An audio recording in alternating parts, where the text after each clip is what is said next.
So thank you very much for joining me. My name's Tom Craggs. I'm the regional coaching lead for endurance for the southeast of England, and I'm event lead for long distance running. And I'm joined by Spencer Duval, who is on the chat pages and helping me manage the questions that you've got and that you will have as we move through this. Spencer is a far more experienced runner than me, so you're in good hands, hopefully, with both of us this evening. So this presentation, which is going to be reasonably brief, is focused on really kind of just acknowledging that it's a bit of a weird time at the moment, and we are all sort of managing these strange times.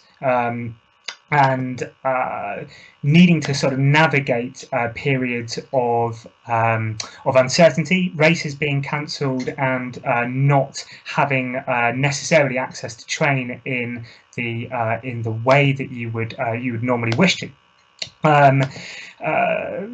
Hopefully you can, now you can all see my presentation, which is great. So we want to make the most of these strange times, and hopefully what this presentation will leave you with is with a sense that there are some opportunities that come up. I'm sure there are restrictions, sure there's some disappointments as well, of course, with goal races being cancelled, but there are some opportunities if you use this time right. So I'm going to talk very briefly about running. But then mainly focus on bits around cross-training, conditioning, and maybe some of the things you can kind of do with your mindset. So making it work, what you'll see in the bottom right-hand corner of the screen is a little chat page. As you already started to do, you can post in there. But what you'll see is that you can label your post, whether it's chat or whether it's questions. And as Spencer's just written there, click the question mark if you want to turn it into a question, and I will pick those up after I've gone through the presentation.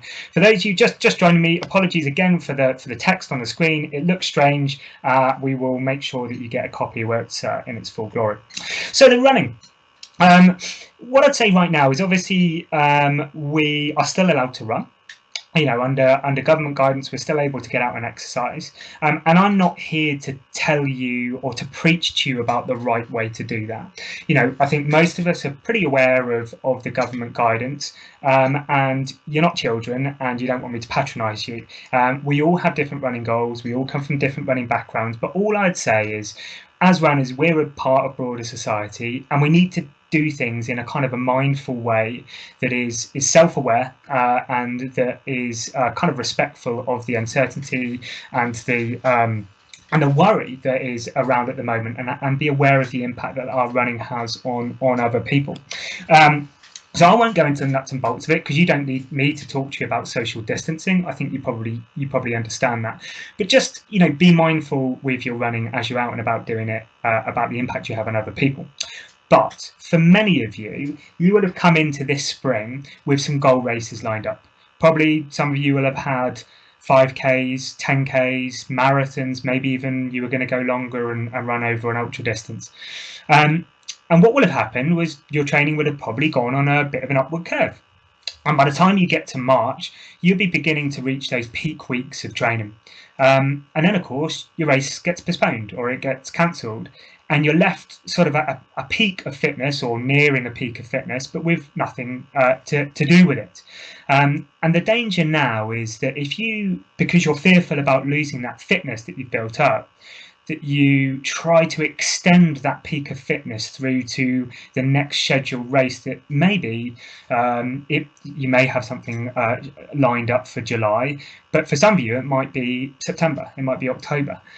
If you try to extend that peak of fitness all the way through the summer, I guarantee to you at some point, June, July, August, you're going to start to find your motivation slipping. Maybe you'll start to pick up niggles because you just can't sustain that peak level of fitness for an extended period of time. So it's time to climb down the peak a little bit. Now, I'm not saying necessarily go and purposely lose a load of fitness, but what I'm saying is we don't necessarily need to be worrying about going out and panicking because you're not able to go in and get that 20-mile run in that you had done a few weeks ago because you were training for a marathon.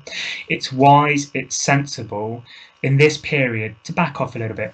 So the athletes that I coach, are currently having a much lighter period of training, much less structure. The volumes of training have gone down. Their long runs, say for the marathon runners, have gone down from 2 hours plus, down to maybe 70 to 80 minutes. Some of them are even doing less. And then we're going to look to move into a period of maybe 4 to 6 weeks where we just lay a bit of a foundation. What does that mean? It means plenty of easy running over mixed surfaces. When I say plenty, obviously mindful of the restrictions that are in place. It means building a bit of kind of pure speed, but in much shorter sessions. So rather than going out and doing 30 minutes worth of hard grind, they might be doing some really short efforts over 80 meters, 100 meters, 120 meters to just build a bit of speed. And then later on, as the picture becomes clearer about autumn racing, we'll start to extend that speed into maybe training for 5 and 10k, and those people who are training for the marathon will then go on and build their marathon training on top. So it's a chance to cut back a little bit, build a bit of speed, and then rebuild your longer endurance through the summer and into the autumn. Obviously, put your health first. There's loads of advice out there about how to look after yourselves, and what I would say is looking after your immune health. The things you need to do to look after your immune health at this time are also the sorts of things you need to be doing to recover well between your normal training. So things don't really change, and actually if what this period does is kind of get you to focus a little bit more on eating a broader range of fruit and vegetables and really mixing up your diet, if it means that you put a bit more focus on your sleep and the quality of your sleep, and making sure that what we call your sleep hygiene, so the things you do to ensure you have good quality sleep, improves, fantastic. You'll probably find your training improves as a result of just resting and recovering a little bit better. Now, if you're in, and some of you listening may well be, if you're in at-risk groups, please respect and be aware of government guidance. And if you have had any signs of infection and COVID infection, and then you need to rest throughout the whole period when you've had symptoms and for a minimum of 7 days afterwards. You might not want to, but you've really got to look after your lung and heart health in this period. And lastly, on your running, what I would say, in fact, actually, I do have another slide on this that I've added in. It's whether you can read it with the funny text changes. Hopefully you can. But the last thing on this slide, at least, is with the athletes I coach, not only are we kind of scaling back the volumes of training, but I also want to scale things back mentally a little bit. So instead of going out and doing really heavily structured running sessions where they're really measurable, we're going out and running to time and effort. We're not worrying about the GPS and pace and distance. So everything I've converted to time and effort with the athletes that I coach, just to take a bit of mental stress away. Where we might have really structured sessions like 6 by a kilometre, 8 by a kilometre, 20 by 400 metres. Those have really changed now. Now I'm encouraging athletes to go out and do much more relaxed approach to structuring sessions. So I'll get them to go out and do what we call fartlek running, where they go out and choose what type of quicker efforts they put into their run. They might go, oh, here's a hill, I'm going to push till we get up to the top. There's a lamp post that I know is 2 or 3 minutes away, I'm going to push a little bit harder to get to that. And that just more free, relaxed way of structuring your sessions can help in these kind of slightly worrying times. So having said that it's a good time to kind of cut back your training, some of you, of course, weren't training for marathons, and some of you might have been on a period where you were building up your fitness and you're worried that that's now going to go back, and that time restrictions will kind of inhibit that process. And I guess what I want to say to you is that you can achieve a lot in 30 minutes. So if the amount of time we're allowed out to go and train is restricted, don't think that necessarily needs to massively hold you back. You can warm up indoors.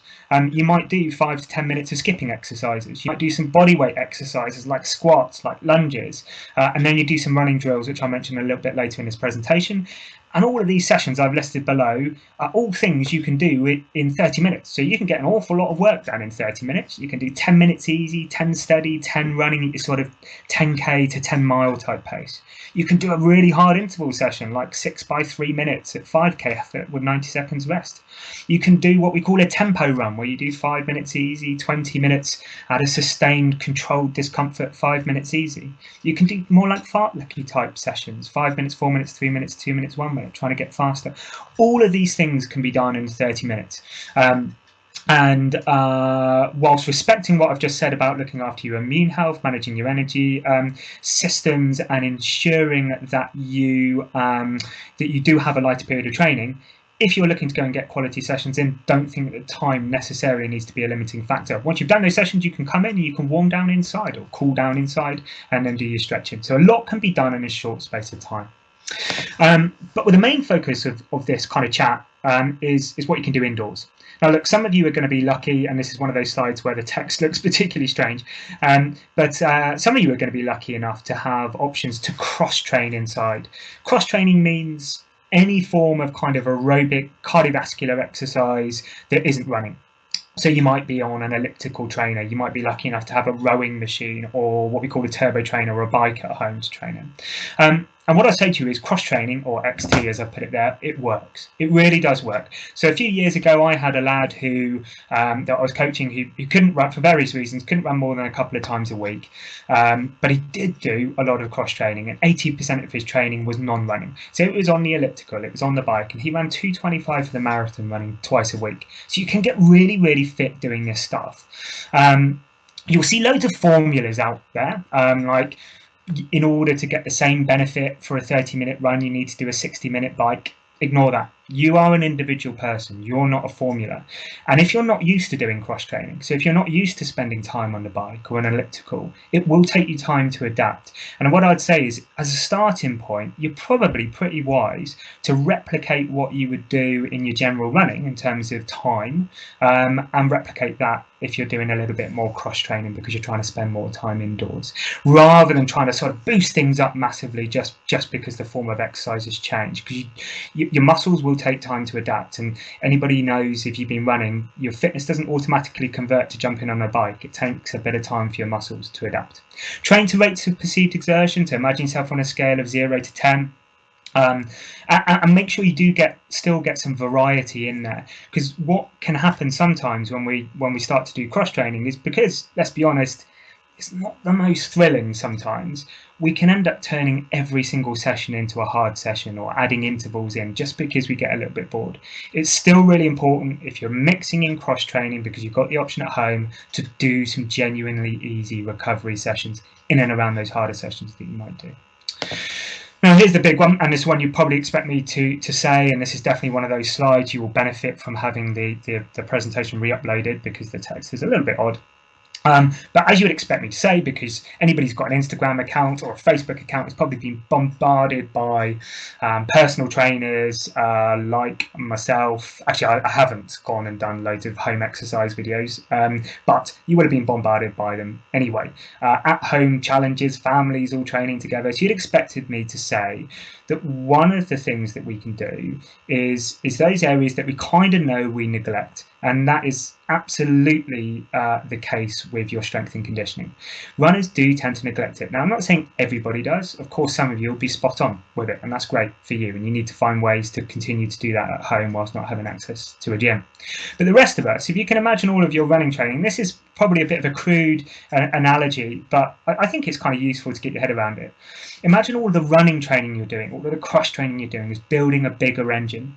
But if you go and drop that kind of lovely Rolls-Royce engine into a kind of a mini metro body, it's probably at some point going to break.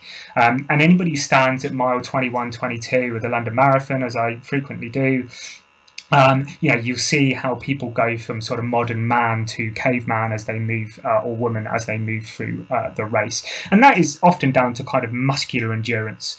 So let's work on it now, whilst we've got the opportunity to, whilst we've got a little bit more time at home. I see somebody's just recommended Richard Blaggrove's book there, which is really excellent, called Strength and Conditioning for Endurance. And it's really, really, really excellent book, and I haven't mentioned that here, so that is a good one to keep an eye for. And actually, one thing from Richard's book that really stands out, and this is what I'd really strongly suggest, is keep it simple. So you might well see personal trainers, elite athletes jumping often onto Swiss balls, doing squats on all sorts of balance boards and all that sort of stuff. Actually, more often than not, you will find that the basic version of those exercises is even more effective than one where you make it look kind of more impressive by doing it on something bouncy or unstable. So keep it simple. And be honest about your limitations. If you're not used to doing strength and conditioning, you're going to have to start at a reasonably low level. You're going to have to start with body weight exercises and be patient with yourself. And I'd say you're much better to do small and often, so maybe 2 or 3 15-minute, 20-minute circuits a week, then you are going out and running for 60 to then you are going out and doing strength and conditioning exercise or workout for 60 to 75 minutes once a week. So keep it really simple. Squatting exercises, lunges, pushing exercises like press-ups, pulling like rowing exercises with a band, core work, and of course there's loads of great yoga and Pilates classes out there at the moment.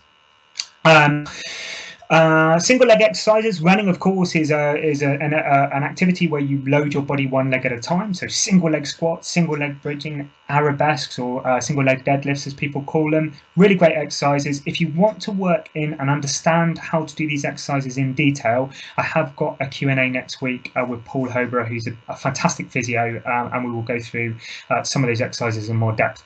But the key is to not rush it. Focus on patient technique, going through each exercise in a controlled way to make sure you're doing them properly, rather than sort of banging them out because you've seen a sort of a high intensity interval session or workout from a PT that's been posted. Running drills, again, really simple things that you can do at home that will improve your running, and a lot of people neglect them because of time, and we've got that little bit more time. Get creative with equipment. So you may not have things like kettlebells to hand. Great if you do. If you've got bands, fantastic. They can be really, really useful. But if you haven't, you can. I've got a bag of sand in the back garden. I've been using that to do my squats. You can fill up bottles of water in order to kind of create weights to just make these exercises more challenging and progress them. And I'd say mini kind of circuits work really, really well as good options. And again, you'll kind of see the limitations here of my slide, because I haven't been able to put on all of the exercises here as the font has changed.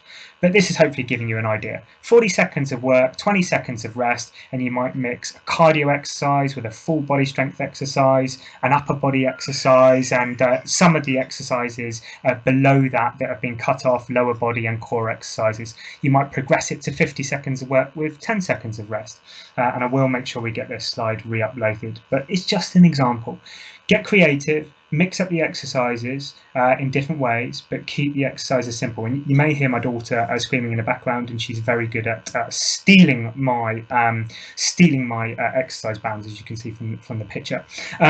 Take your time, go through the exercises, use the fact that you're at home, use your mirrors and whatever to make sure you're doing the exercises properly, and you really, really will benefit. As I said, check out my Q&A next week with Paul Hoborough, Monday, 11 AM. He's a London Marathon physio and a fantastic physio who can guide you through some of the key exercises that we can be doing. Drills, again, work really simple drills. This video won't play live in here, but straight leg kickouts, ankling drills, skipping drills, really basic stuff that you can do in a really kind of short space of time, and really maximize that kind of limited space and available time. And lastly, and I have seen a few people mentioning nutrition, and you're absolutely spot on with nutrition, and probably should have mentioned it way back up the top of my presentation when I mentioned health. Health first. Of course, now we're at home, we have access to everything that is in our cupboard. For some people, depending on the shopping you're doing at the moment, of course, that is plentiful. For some people, less plentiful. But you do need to be aware, of course, of your nutrition in terms of managing your immune health. As I've already said, enjoy getting in the kitchen. You've got time to do that now, hopefully, or a little bit more time to do that now. So really mix up brightly coloured fruit and vegetables will be really good for getting in that fuller range of micronutrients into your diet. And vitamin D, really important. We often come off the back of winter relatively low on vitamin D. Now, of course, we're locked in. We're not getting as much sunlight as we otherwise would. Really good to support your immune health. But lastly, before I come on to the questions, your mindset. So, like again, probably like your conditioning, but maybe even more so. This is an area that a lot of runners know that they struggle with. Getting in the right mindset, kind of doing the mental tricks and bits and pieces to kind of stay positive, stay focused, and perform well on race day. But we don't make the time to do the skills training required to improve. Now's a great time to do that. But what I would say in a general term is actually okay to back off and not feel super motivated and actually do spend time doing other things and with family right now, because it is a worrying time. It is a stressful time, and not everybody is going to think, right, bang, we're at home, and just because I've got some inspiring kind of a video that's popped up on Instagram, I want to kind of tear into that. It's okay to be patient with yourself if you're not quite there yet. The motivation will come, and as you get a little bit clearer about what goals you can target this autumn, you will start to find that motivation coming back. But please don't force it, and please don't feel guilty if you're not ready to throw yourself 100% into sort of doing this stuff just yet. But it really is a good time to go back and reflect and review. We don't do this very often. We're not great at doing this as athletes. We're really good at repeating the same things over and over again and wondering why you didn't get a different result. So it is time to go back and reflect and review. Go back and look over your training over the last year, 2 years. What's worked well? What have you been proud of? What are the things that have progressed really well? What are some of the things that haven't? What are some of the areas that you think you can really improve? And it's time well spent. Reframe your goals. So obviously one of the big issues right now is that the way that we normally do our goal setting as runners is we frame it around a race, and our races have been taken away for a period. So we're going to have to change it. You're going to have to set yourself some process goals, maybe for your strength and conditioning, maybe for your nutrition, maybe you're looking to improve your sleep patterns or whatever. And of course, you can still look a little bit further ahead to your racing goals, particularly into next year, to kind of have that broader motivation and sense of direction. Fill the gap. One of the issues that we've got, obviously, is for a lot of us, our club runs or our group runs provide a social element to our lives. So do get involved in your online club challenges. Share how you're feeling with your club mates. I've been doing that. I've been talking a lot more than I otherwise would. I can be a bit of a grumpy person these days, and I find it really, really useful to kind of keep in touch with those that I would normally see at training when I'm coaching, to just kind of pep us up a little bit. So do keep in touch with people you'd normally train with. But most importantly here, spend a bit of time working on your mental skills training. There are loads of resources out there to do that, and I'd strongly recommend Josie Perry's book called Performing Under Pressure. It's a fantastic book, really packed full of, I have no kind of commercial relationship with Josie. It's just a really fantastic book that I've used a lot with athletes. It's full of really practical things you can do to kind of work on your mental skills, and a lot of them are very kind of focused towards endurance running. To give you a couple of examples before I answer some of the questions that have come in. So one example could be develop a pre-competition routine. So from a coaching perspective, when we kind of want to call things fancy language to make it sound more impressive than it is, we call this kind of psychological priming. So the things you do on race day, before a race, to kind of get you really queued up to go and perform. And quite simply, it is having a repeatable routine before on race day. A lot of people may already have this, but some people surprise me when they don't. They're kind of doing different things each time. You're at home now, so it's a really good time to practice this before some of the runs that you can actually go and do. So trial different foods, trial trial waking up and running at different times, trial eating your foods at different times before you run and seeing how your body responds, sometimes a little bit closer, a little bit further away. Maybe you're the sort of person who gets motivated by listening to music. Mix it up a little bit. And try to kind of identify some of the things that are working positively for you. Practice some repeatable drills. They don't have to be, it doesn't really matter which ones in a way. What matters is that you feel good doing them, and they're things that you can easily do on race day and repeat. And develop some imagery and self-talk strategies. So self-talk strategies, things that you can do both pre and during competition that really help you chisel your mindset towards getting your best performance out. A lot of us kind of know this stuff. We've heard these terms, but we haven't spent the time to go to do it. And by the time the race starts and the gun goes, it's too late. And actually, if you can kind of build up a well of these strategies now to draw on later down the line, you'll be really serving yourself well. And last up, and again, this is one of my fancy videos that won't scroll through, but this is an example of a self-review, and if the video were working, this page will keep scrolling and scrolling and scrolling. And the idea was, I've got a spreadsheet that I'll work through of all the athletes I coach, and there's tens, I'm trying to think, nearly up to probably about 70 lines of different things that we would go through and assess, well, where are we now? How important is it? Where do we want to be? And what are some of the things we can do to improve it? And setting yourself a little action plan and drawing out maybe only 3 or 5 of those things to really work on, and going through that self-reviewing process. Whilst you've got a little bit of time now and perhaps you don't have an immediate race goal, you've got the time to start to action some of these things before you next race, rather than just bouncing from race to race. So that's it for the main presentation. As I said, I will kind of re-upload the original one with the different text, or I should change the text so that you can kind of see it. There's my email address as well, should you want to get in touch with me. But Spencer is now flashing up some questions. Would you recommend duration then for strength and conditioning rather than number of squats? Not necessarily. Not necessarily. I think it depends on the type of workout you're doing. So I think particularly if you're taking some load with your say squat. So if you've got a kettlebell, or you're even lucky enough to have an Olympic bar or something at home, you'll probably find that doing what we call repetitions, so depends on you as an individual, but you might do 6 if you're working kind of more strength range, or 8, 12 depending on who you are, and a number of sets, so maybe 3 or 4 sets. That can work really, really well, and that's absolutely fine. When we do circuits, we tend to work circuits to time, because it just makes it a little bit easier to kind of manage. You don't have to keep thinking and counting. So the honest truth, it doesn't really matter, provided that you are doing the right range and number of exercises for you. So if you're going lightweight, we need to have a reasonable number of volume of repetitions in order to kind of get that strength endurance. If you're trying to build strength, we need lesser number of repetitions. So we need potentially, depending on how you're doing it, less time to be able to do that. So it depends. Is the answer.